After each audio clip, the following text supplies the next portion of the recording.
स्वागत है आप सबका फिर से एक नए वीडियो में, जो कि मैं आपके लिए लेकर आया हूँ मैथमेटिक्स के लिए। और आपका टॉपिक है अंकों के बारे में कुछ महत्वपूर्ण जानकारियाँ, जो कि आज हम लोग बात करने वाले हैं इस वीडियो में। क्या का तो हम लोग बात करेंगे जीरो का, ठीक है। शून्य के बारे में कुछ एनालिसिस करने वाले हैं, जो कि आपको हर एक एग्जाम में काम आएगा।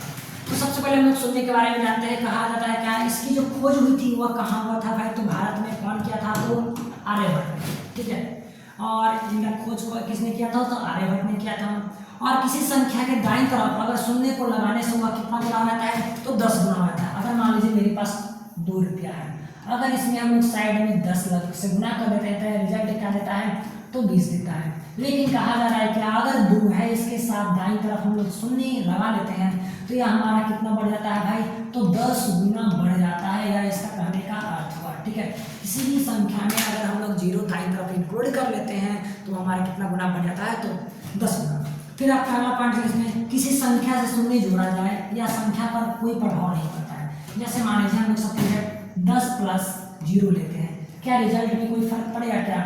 या तो हम लोग घटा भी लेंगे, जैसे सपोज मान लीजिए 10 में से 0, रिजल्ट क्या आएगा मेरे पास? 10। या तो जोड़िए या तो घटाएं, कोई फर्क पड़ने वाला नहीं है। आपका अगला पॉइंट है, किसी संख्या को शून्य से गुना करने पर उसका परिणामी शून्य हो जाता है। यानी जो कहा जा रहा है कि यदि हम लोग 10 से 0 में गुना करते हैं तो रिजल्ट हमें क्या मिल रहा है? तो भाई 0 मिल रहा है, ठीक है। किसी भी संख्या को अगर हम लोग शून्य से मल्टीप्लिकेशन करते हैं तो रिजल्ट क्या आने वाला है? तो हमारा प्रोडक्ट क्या आने वाला है? तो हमारा प्रोडक्ट 0 आने वाला है। एक खास बात है, किसी संख्या को शून्य से भाग देने पर परिणाम अपरिमाणी तो हो जाती है। जैसे कहा जाए कि अगर हम लोग 10 से को भागा देंगे कितना से? शून्य से, तो रिजल्ट मेरे पास क्या आने वाला है? तो नॉट डिफाइंड, ठीक है। यानी ये हमारा इंपॉर्टेंट पॉइंट है इसके लिए।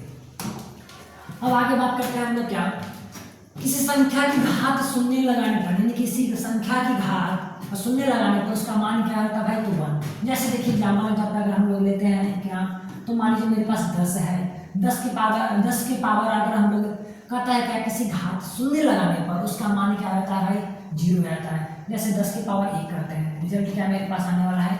1 आने वाला है। लेकिन कहा जा रहा है क्या, यदि 10 की पावर 0 हम लोग कर दें, रिजल्ट मेरे पास क्या आएगा? तुम्हारे पास 1 आएगा। या तो हम लोग कर दें x की पावर 0, हमारा रिजल्ट क्या आने वाला है? तो 1 आने वाला है।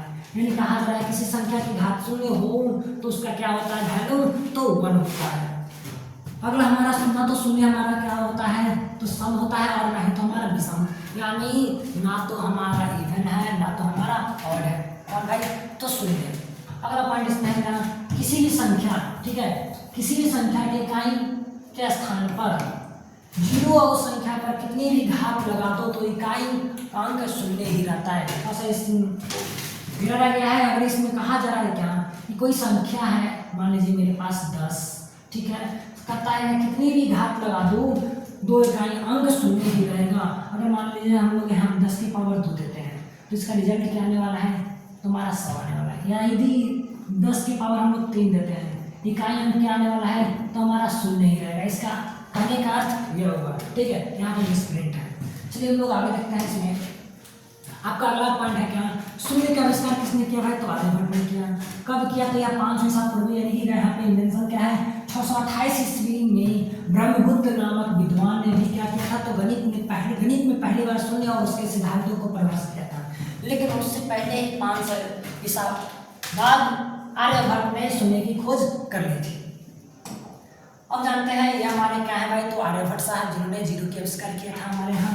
और एक खगोल शास्त्री भी है, इनके बारे में कुछ पॉइंट्स है यहाँ पे दिया हुआ।